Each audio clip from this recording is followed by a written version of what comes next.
I've been covering the Browns for a long time, and I can honestly say this. I've never seen a quarterback decision shake the walls of this franchise the way this one just did. The Cleveland Browns have officially gone all in on Shedeur Sanders, a fifth-round pick, a rookie, a name that carries weight far beyond football. And Kevin Stefanski, without hesitation, without sugarcoating, just stood in front of his team and declared it like a verdict. Shedeur Sanders starts Sunday. Joe Flacco is backup. Dillon Gabriel is QB3. Prepare accordingly. That's all he said. Then he turned around and left. No explanations, no justification, nothing to soften the blow. One sentence, then silence. And let me tell you, that silence was deafening. I want you to picture this with me. A cramped team meeting room in Berea. Every player squeezed into those folding chairs, waiting for the usual routine. Normally, these team meetings are boring. You hear about travel schedules, practice assignments, notes on film study. Guys are half listening, half thinking about lunch. But not this time. Not this day. Stefanski walks in, and the room feels different. Immediately.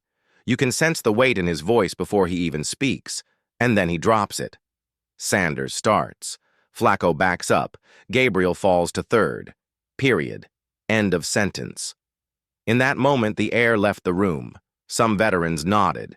They saw this coming. They'd felt the shift during preseason.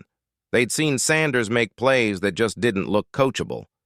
But the rookies? Wide-eyed, looking around at each other like they'd just witnessed history. Because in a way they had, and Dillon. Gabriel? Man, I've got to pause here. Because what happened with Gabriel is the part that really breaks this wide open. This kid was told from the moment he was drafted in the third round, "You're part of the plan. You'll be developed. You'll get a real shot." And for months, he lived up to that. He studied harder than anyone. He kept his head down, earned respect in the locker room, and played mistake-free football. In the preseason, he threw for over 400 yards, 3 touchdowns, no interceptions.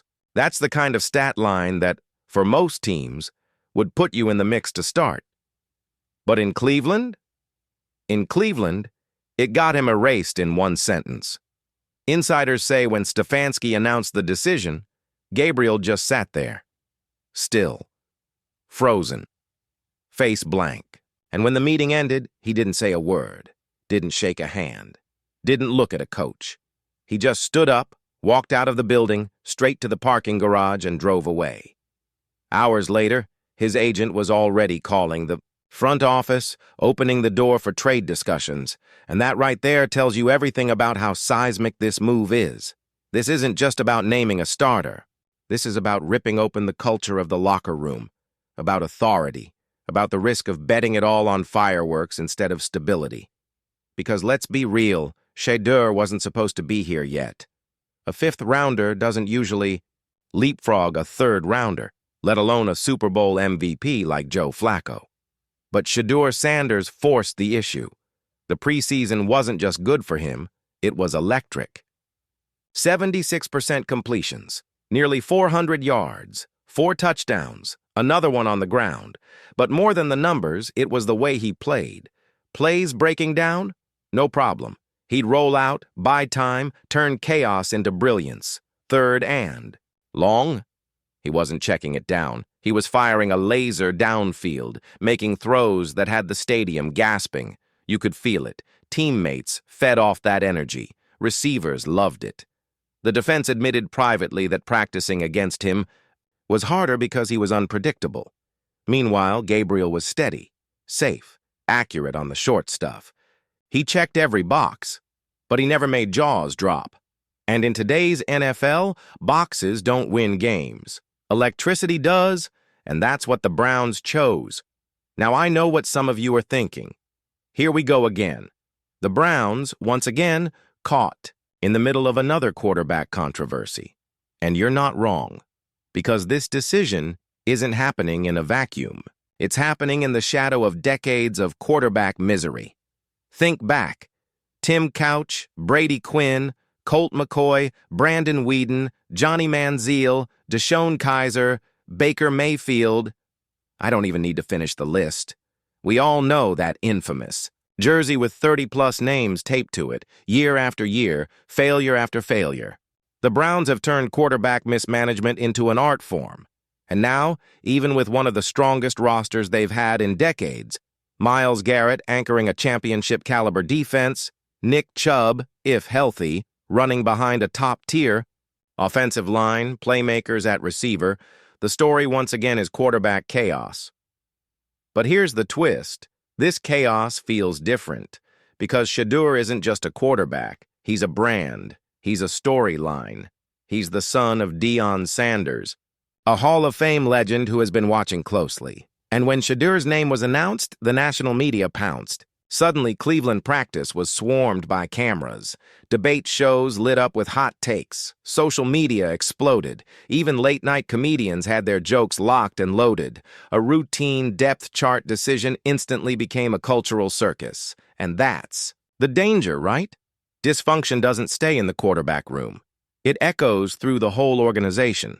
Players start questioning leadership. Agents whisper about trades. Free agents wonder if Cleveland is stable enough to sign with. And before you know it, a promising roster is dragged back into the mud. So Stefanski didn't just name a starter. He pushed all his chips into the middle of the table. He's betting his reputation, his job, maybe even the franchise's identity on Shedeur Sanders. If Sanders thrives, Stefanski is a genius. If he fails, if Gabriel leaves and succeeds somewhere else, then Stefanski is the scapegoat. And now, all of this sets up the most dramatic debut you could possibly script. Because Shedeur's first start? It's not against some weak rebuilding team. It's not at home against a bottom feeder. No, it's against Joe Burrow and the Cincinnati Bengals, a division rival, a Super Bowl contender. A defense known for disguising blitzes and tormenting quarterbacks. Defensive coordinator Lou Anarumo isn't just going to line up vanilla coverages and let the rookie ease in. No, he's cooking up exotic blitzes, late safety rotations, coverage, disguises. The kind of stuff designed to overwhelm even veterans. Shedeur Sanders, in his very first start, is walking straight into a storm, and that's what makes Sunday so massive. If Sanders walks into that fire and holds his own, if he makes a few explosive plays, maybe even steals a win on the road, the Browns will look like visionaries. Stefanski will be praised as a bold leader who trusted his gut. Sanders will be a star overnight. But if he stumbles, if the Bengals eat him alive, then the critics will pounce. The narrative will turn instantly. They rushed him. They betrayed Gabriel. Stefanski panicked. One game won't settle the debate, but it will set the tone. And in Cleveland, tones matter. We've seen it year after year. When the quarterback situation unravels, the whole season unravels. So this isn't just Sanders' debut. It's the beginning of something much bigger. Because in Cleveland, quarterback decisions aren't just football. They're cultural events. They're identity-defining. They're the difference between hope and despair.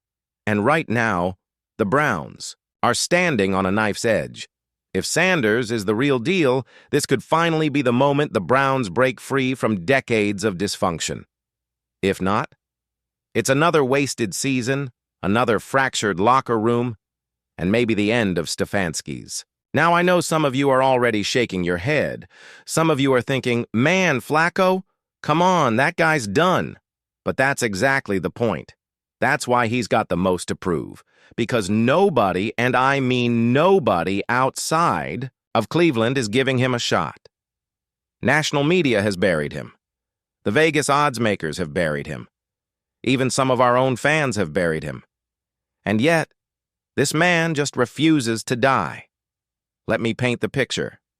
2 years ago, Joe Flacco was sitting at home. No team, no future, no direction. The league had moved on.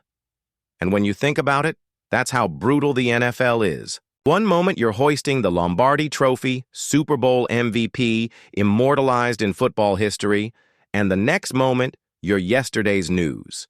That's how unforgiving this league is. But what makes this story crazy is that Flacco should have been here last year. He should have been a Brown. We passed. We let him slip away. And instead he goes to Indianapolis. into a system designed for Anthony Richardson, not Joe Flacco. A complete disaster. Square peg, round hole, nothing worked. But even in that mess, we saw glimpses. Just flashes of the old Joe, enough to make you wonder if the tank wasn't empty yet. Fast forward to this summer. Flacco comes into Browns camp, almost as an afterthought. He's not even getting real reps at first. They've got Dylan Gabriel, they've got other plans. But then injuries start to pile up, doors open. And you know what Flacco does? He doesn't just walk through, he storms through. Every rep, every throw, every single practice, he flashes. Like a man possessed. Like a man who knows this might be his last shot, and he's not going out quietly. And I'll tell you something else. It's not just about him. His kids are older now. They're watching, understanding the magnitude of what Dad is doing. This isn't just another comeback attempt. This is about legacy, about memory, about going out on your own terms. And that's why I keep coming back to this. Joe Flacco is the one with the most to prove. But it won't be easy. His career against the Bengals, not pretty. 9 wins, 12 losses, 21 touchdowns, 21 interceptions. Perfectly average, perfectly forgettable. But Sunday is the chance to rewrite all of it. To turn a career of mediocrity against the Bengals into the game that defines the twilight of his career. And you know what's funny? We almost didn't even get here, because this offseason, the Browns were poking around other veterans. They talked to Daniel Jones. They talked to Russell Wilson. Can you imagine if that's how we spent our resources? If that's who we rolled into week 1 with? But instead, it's Joe Flacco. The man who was an afterthought suddenly rises to the top of the quarterback room, and now he's the one carrying our hopes into this battle. But this game isn't just about Flacco. No. There's another war already being waged, and it's happening inside Joe Burrow's head. Because when the Bengals quarterback sits down in his press conferences before he even gets asked about it, he starts talking about one man, Myles Garrett. That right there tells me everything I need to know. Burrow is already rattled. He can't stop thinking about him. He admits it himself. You have to game plan your entire offense around Myles. You have to account for him on every single snap, because if you don't, he'll win you the game. And when you look at the numbers, you understand why. Myles Garrett versus the Bengals, it's destruction on repeat. 13 sacks in 12 games, 34 total tackles, 2 forced fumbles, a pass rush win rate north of 30%. These aren't just good stats. These are video game stats. And Burrow knows it. He's been living it. He's been seeing that, no. 95 flash across his line of vision for years, and now, on Sunday, he's going to see it again. But here's the wrinkle. This year, Myles isn't doing it alone. This year, he's got reinforcements. Mason Graham, rookie debut. Talk about being thrown straight into the fire. And let me tell you, this kid has a chance to shine right out of the gate. Because if the Bengals double Myles, Mason's getting those one-on-ones. And if he wins them, oh man, the legend begins right here, right now. And if he doesn't, that's fine too. Because just by drawing those matchups, just by being there, he opens the floodgates for Myles to wreak havoc. Either way, the Bengals are in trouble, and I haven't even mentioned Shedeur Sanders yet. Because while Flacco is out there fighting time, Shedeur is waiting, watching, learning, officially QB3. Going into this one, but we all know it's only a matter of time. Mary Kay Cabot says it won't be until later in the season, once he's more seasoned. And that's fine. That's the way it should be. Let him learn. Let him grow. Because when his moment comes, he's going to be ready. But of course, that hasn't stopped the drama. Ryan Clark, former Steeler turned analyst, comes out and says Shedeur needs more time, and suddenly fans are calling him a sellout. Social media explodes, and then Deion Sanders, primetime himself, steps in. And in true Deion fashion, he doesn't go low. He doesn't lash out. He simply says, "We love you, brother. Keep being you. Keep it 100. That's Dion. That's prime. Pure class. And that's why Shedeur is going to succeed, because he's got a father guiding him who's been through it all and knows exactly what it takes. So here's where we stand. Less than 24 hours away. Joe Flacco fighting against time and legacy. Joe Burrow already haunted by Myles Garrett. Mason Graham standing on the edge of his NFL story, ready to seize his moment. Shedeur Sanders waiting in the wings, the future of the franchise in his hands. And me? I can't shake this feeling. This doesn't feel like just another Week 1 game. This doesn't feel like just another chapter in the Battle of Ohio. No, this feels like the start of something bigger, something we'll look back on years from now and say, that's when it all began. That's when the tide turned. That's when the Cleveland Browns stopped being the league's punchline and started being the story. So strap in, Browns fans, because Sunday, the clock strikes 0, the ice check, helmets clash, and the real story begins.